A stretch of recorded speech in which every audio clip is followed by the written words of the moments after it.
Om Agyanam Timmirandasya Gyananjana Salakaya Chaksur Urmilidam Yena Tasmai Sri Guruve Namaha Vasudev Vasutam Devam Kansa Chanur Mardanam Devaki Param Anandam Krishnam Vande Jagat Guru. Good evening and welcome back. We are halfway through a lovely topic on the supreme knowledge of the Absolute, and we are now halfway through the session. Let us go and have a recap a little bit of what we covered last week, and then we'll take it on from where we left. All right? So last week, we had this wonderful session where I covered issues relating to things like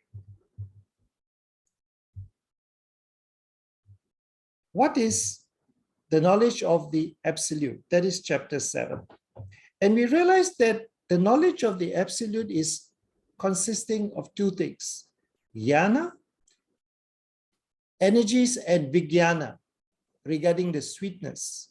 So the knowledge of his energies is what we are going to talk about today. And vijnana, the realization of his sweetness, is what we cover in chapter 10 and 11. The Lord has got a lot of energies, and he is the source of all existence. His energies are primarily Antaraka Shakti, internal energy, as well as the Bahiranga Shakti, external energy, which consists of the 5 elements, including the mind, intelligence, and false ego. We discussed last week how, under the influence of Maya, which is actually the external energy of the Lord, the mind gets very disturbed. We get into the Rajasic, Tamasic modes and try to escape from this. But all our experiences are based on the fact that we surrender to Maya, because Maya is such a powerful energy of the Lord, and we surrender to Maya. And as a result, we suffer. So in this chapter, we are trying to understand how and why the jiva goes on this roller coaster through Maya. That's because when we desire anything other than Lord Krishna, this desire misdirects our consciousness and alienates us from him. Our vulnerability to the influence of Maya originates from our own choice of desires internally. So because we desire to enjoy, we desire to experience, we desire to own things, we are now put in this state of Maya or illusion. And Maya is very merciless. It's very difficult to overcome, according to Lord Krishna. And he told that to Arjuna. But we are very fortunate that Lord Krishna is very merciful. And he's showing us a way how to escape from Maya, how to escape from this very strong energy that there is. Now, many of us have difficulty understanding this issue of Maya, of tamasic nature, rajasic nature, false ego. So I put together a very simple explanation to understand this concept, all right? Now let's understand it this way. Let us say you had a glass of milk, all right? And this glass of milk, you needed to put into this pail. You have two choices, this funnel or this funnel. Which funnel would you use, this or this? Obviously, you'll use this funnel, because if you use this funnel, the milk will be contaminated. So when we use this funnel, we are going to have a lot of problem. We need to convert to this funnel, and that is what we call the purification process. The milk here refers to the pure soul. And this basket, this pail that we are talking about, is how the soul interacts with others in this world through this materialistic world that we have. In other words, when it interacts, it has to go through a funnel. And if it goes through this funnel on the left, this funnel refers to the false ego, which self which is contaminated with passion and ignorance. So when the false ego covers the soul, it's like a filter, it's like a cover. And as a result, the pure brilliance, the bliss, the love, the joy within the soul is contaminated. And as a result, when we interact with others, we go through these terrible emotions of anger, frustration, desires that manifest and continue. And a purification process really is an attempt to go back to the self-realized soul that is beyond the modes of material nature. So this hopefully makes us realize that the whole purification process is meant to bring us back to the original state of bliss, cognizance that we enjoy within. So according to the Bhagavad Gita, because we are interacting in this material world, which is very difficult to overcome because it is the divine energy of Krishna. So what is the solution? If we are in a jail, nobody can take us out apart from the warden because he has the key to the lock. He has the key to the... Similarly, if we want to escape from this, we need to surrender. Because Lord Krishna tells Arjuna, those who surrender unto me can easily transcend this Maya. So the whole purification process through surrender to realize the self-soul is the whole process that we were talking about, which you use to overcome this Maya, which means we gradually relinquish the tamasic, the rajasic, even the sattvic qualities. And this has to be done willingly, with determination by oneself. Because it is a decision that we and we alone can make. It cannot be forced upon him. We cannot say waiting for the causeless mercy. It's like somebody sends a rope down to you and you're in a well. You grab the rope, he'll pull you up. You don't grab the rope, he cannot pull you up. You can't say, I'm waiting for causeless mercy for you to pull me up. It's our decision, so we have to surrender. Now, Lord Krishna also explains very nicely to Arjuna that this is a very simple process. All you have to do is surrender. But there are people who don't surrender. And this, according to Lord Krishna, are called duskridat, people who do not care for Krishna consciousness. They don't surrender.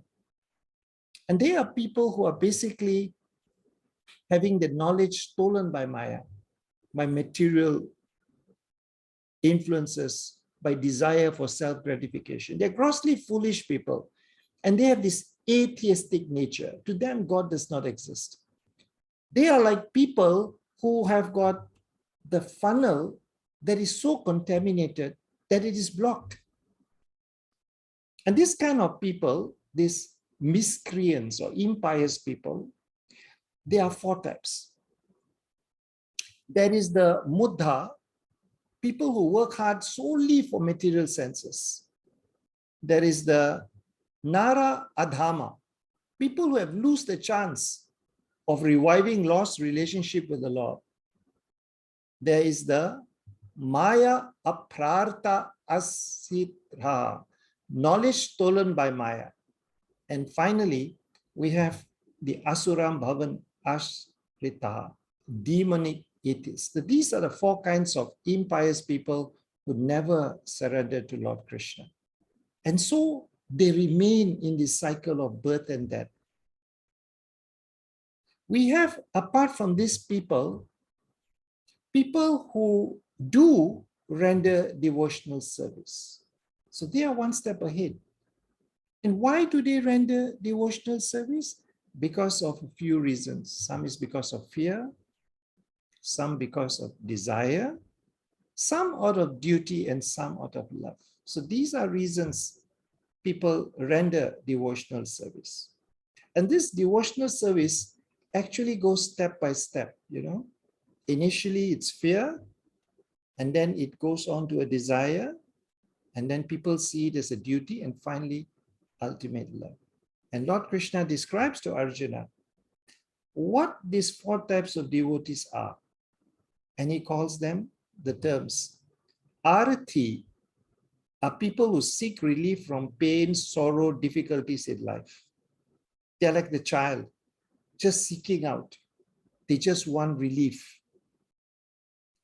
Artharati, people who seek wealth, property, fame, fortune. These two are like at a lower level. This one is doing it out of fear. The next one doing it out of desire. But higher level are jignasu, seeking higher knowledge and wisdom as a duty. And finally, the highest level are jnanis, seeks God only without any other expectation. They're sort of pure love. So these are the different levels. It's like levels of maturity: child, boy, man, grandfather. So this is the highest level. So we have 4 types of devotees, 4 reasons, gradually up. And they are lovely examples we have seen in the Vedas.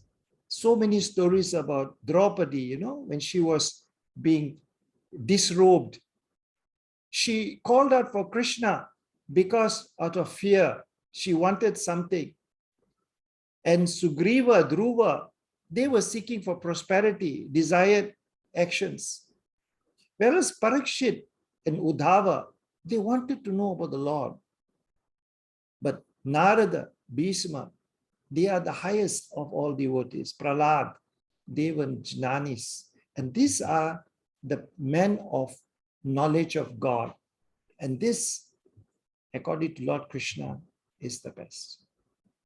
Because he tells Arjuna in text 17, of these, the wise who is full knowledge in union with me through pure devotional service is the best. For I am very dear to him and he is dear to me. And this is the highest level. This is what Lord Krishna wants all of us to achieve. And that is what he told Arjuna. So we must understand, if you want to understand this concept, let's take it in perspective. Do not surrender. There are 4 types of people. Do not surrender. And there are 4 types of people who pray to the Lord. Jignasu, Adharati, Arati, Jnani. And there are people who engage in complete surrender. Now, when you look at these 3 levels, you realize that the people who do not surrender engage in work.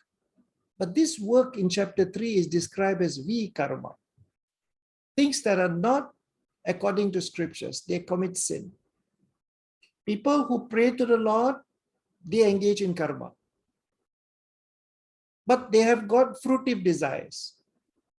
But when there is complete surrender, then it is akarma. Doing action without expectation of results. Surrendering the results to the Lord, doing it for the Lord's purpose. Now, the nature of the people is different. When people engage in vikarma, they are completely tamasic, completely ignorant of the Lord, completely ignorant of who they are, completely ignorant of their pure soul. And those people who pray to the Lord, they have some combination of rajasic, sattvic, tamasic tendencies. Whereas people who completely surrender, they are beyond the modes of material existence. So these people who pray to the Lord and do not surrender are within the modes of material nature. They are still contaminated. But with complete surrender, they go beyond the modes of material existence. So try to understand in 7.23, Lord Krishna says that the people who are there, they are men of small intelligence. They worship the devas and their thoughts are distorted by material desires. They worship all the devas. And the devas do bless them. But these blessings they get is limited and temporary. They go up to the heavens, they enjoy life sometime, then they come back again to the world. And the blessings that the devas, the devatas give them actually comes from Lord Krishna. In fact, Lord Krishna tells Arjuna in verse 21, that I am the super soul in everyone's heart. Because I am the super soul, I make the faith of all these people steady when they pray to the devas and devatas. But my devotees, they ultimately reach the supreme planet. There's no question of going somewhere and coming back. It is completely beyond material nature. And once achieved that level, the person never comes back. But Lord Krishna also makes a very pertinent point about the fact that he is never manifest to the foolish and unintelligent. For them, I am covered by my eternal creative potency, Yoga Maya. And so the deluded world knows me not, which am unborn and infallible. So it's like a lock. These people, they will never know Lord Krishna. They will never have love for him. They'll never return back to him. This is stated in verse 25. Now, why is it these people even exist? Because he explains that all living entities are born into delusion. They are overcome by dualities of desire and hate. Everybody goes through this process. There's desire, there's hate, and they are overcome by Maya, they are overcome by illusion, because this is the external energy of the Lord. And this is where the problem lies. So what has to be done? Lord Krishna tells Arjuna that persons who have acted piously in previous lives and in this life, whose sinful actions are completely eradicated and who are freed from duality of delusion, engage themselves in my service with determination. That's bhakti. Bhakta is a devotee. Bhakti is devotional service. When we offer services to the Lord, that is devotional service. And this is akarma, because there is no more sinful reactions. There is no karmic reactions. And the mind gets stable. It is no more disturbed. It becomes under control. And this is what Lord Krishna is telling Arjuna in this chapter. Lord Krishna is telling Arjuna very nicely in this verse that intelligent persons seeking liberation from birth and death, they engage in devotional service. People who are mudda, people who are foolish, people who are atheist, they will never, ever be liberated. But people who are gradually going through the purification process, irrespective out of fear, out of desire, out of duty, but gradually moving forward, there is a chance to escape this. Now, if we were to analyze this topic carefully, we realize that the energy source, the Lord, internal energy, superior energy, Param, is very strong.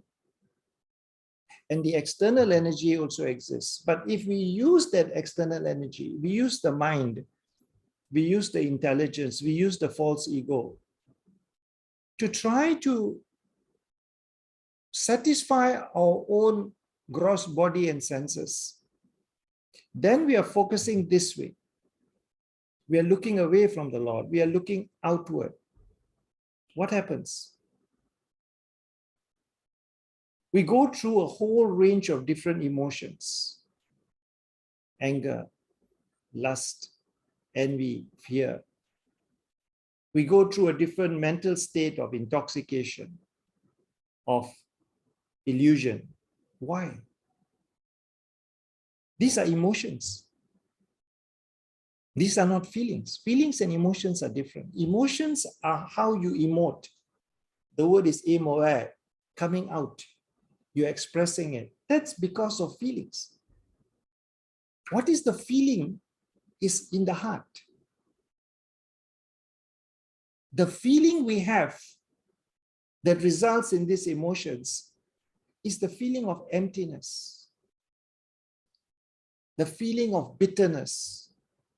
When we hold this bitterness and emptiness in the heart, we can only have this anger, lust, envy, fear, illusion, intoxication. But when we have feelings of sweetness, feelings of completeness, feelings of bliss within, then what kind of emotions do we release? Bliss, joy, happiness, that transmit to others. And so that kind of feelings only occurs when we utilize that external energy, which is inferior, aparam, in the service of the Lord. When we take refuge in devotional service. Therefore, the direction is this way. So it's a question of choice. How do we utilize this external energy? We want to surrender to Maya, or we want to surrender to Krishna? We have to surrender. Either way, it's more powerful than us. So it's a lovely topic, lovely topic that explains very clearly the entire concept of the Lord's energy and how it controls our lives. Allow me now to give an overview of the whole topic so that we understand this clearly. We started by talking about the Lord who has param, superior internal energy, antaranga shakti, and he also has external energy, bahiranga shakti, which makes up the 5 gross elements, the mind, body, and intelligence. The energy is so strong that it can influence people. People who seek material gains, people who believe that they are the owners and they are the enjoyers and the world belongs to them. So they go through the entire miseries of existence. And with that comes the evils, the devils within the mind. They begin to emerge. And these devils in the mind make people do bad things. There is no crime in this world committed by somebody who is good. Every criminal activity is due to lust, anger, intoxication, illusion, envy, fear, every crime. And when we do these things, there's karmic reaction. So you get caught in this continuous cycle of birth and death. And that goes on and on and on. Especially for people with demonic tendencies, they stay in this situation. But when people begin to look up to the Lord, look up to the Devatas, start praying, there's a gradual transformation to a point where you can have some control over the mind. And with this control, you begin to focus. You begin to remove, you begin to take out that false ego and begin to gradually love the Lord.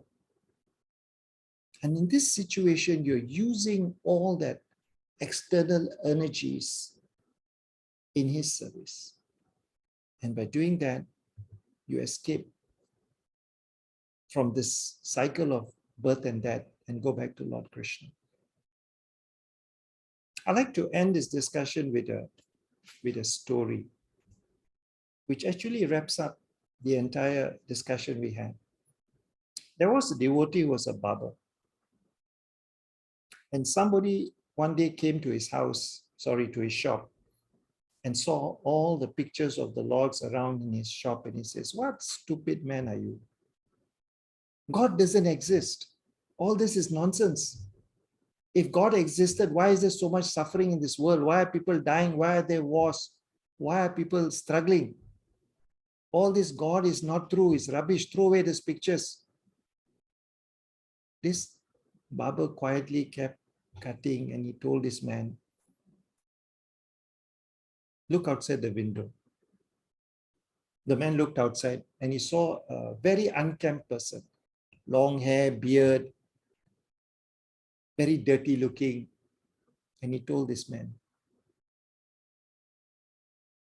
"Can you see that man with the long hair and the beard?" He said, "Yes." "Does that mean there's no barber?" In other words, there is so much suffering. People who are suffering, are they approaching the Lord? If that man doesn't want to get up and go towards the, if he doesn't know where's the barber, doesn't want to get up, then what can the barber do? But even if the man gets up and walks to the barber's shop, stands outside and looks at the barber, doesn't come in, is he going to get his beard shaved and his hair cut? No. He's just looking. He's not going in and sitting down and surrendering to the barber and let him cut. You see, when we pray, there is a shield around us. Invisible shield. We can't see it, but there's a shield that prevents the grace of the Lord from reaching us. It stops the grace. That shield is pride. We're so proud of ourselves. I am praying. I am a good man, good woman. I am better than so and so. That is a shield. With that kind of arrogance, pride, ego, God's grace will never reach us. You have to pray by sprinkling a little bit of helplessness in your prayer. You're helpless. You are begging for help. And the day you start crying, feeling helpless, begging, that is the day the grace is going to come to you. And that is what is meant by surrender. When you say no, no more ego. The whole process is to remove that ego that is built up within us. And remember, to always sprinkle helplessness when you pray and beg for forgiveness. By doing that, you are surrendering to the Lord. And by doing that, you actually will get His grace. Just like the man who walks in and sits down in the barber shop and surrenders to the barber, "Please cut my hair, give me a shave." Then miracles will take place. So this ends today's session. I hope you benefited from it. Are there any questions? Anybody likes to comment or ask a question?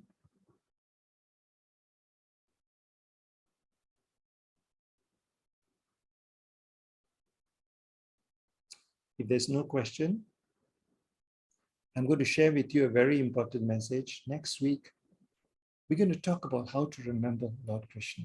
How to remember, what to remember, when to remember. Because if we remember Him, we will duly reach it. And that remembrance technique is in the very next chapter, which I'm going to cover. So I'll cover this focus. We'll talk about what to remember, how to remember, when to remember, and I'm sure you'll enjoy it. So I'll break it up again into 2 half-hour segments. And those of you who missed the earlier segment, I will send you the link so that you can see it. All right? I got a comment. I like the idea of the shield of pride that prevents grace from reaching us. We are all fallible and must remember to be humble. Thank you. So true. Thank you very much. Jai Shri Krishna. Jai Gurudev.